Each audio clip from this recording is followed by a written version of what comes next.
Küldem szívbéli üdvözletemet a Krímbe, a kedves népcsoporthoz, a tatárokhoz. Engedjék meg, hogy felolvassam a Vén Duna című versét. Nagyon nehezen olvasok verset, de azért megpróbálom. Ellenségeimmel te csak ne vigadj.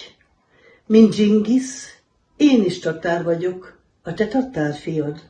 De Vén Dunám, a titkomat ki ne add.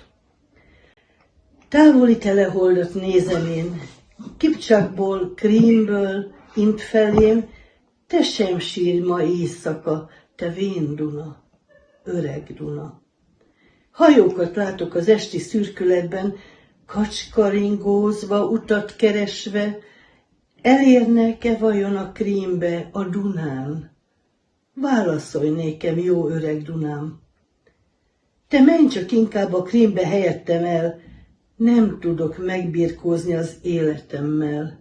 Ne kérdezz tőlem, hogy vagyok. Öreg Dunám, én kiszáradok, én meghalok. Én rám neked ne legyen gondod, csak népednek adj reményt. Oltalmaz otthon minden szegényt. Ne kérdezz tőlem többé soha. Semmit, te kedves, jó folyó, te vén öreg Duna.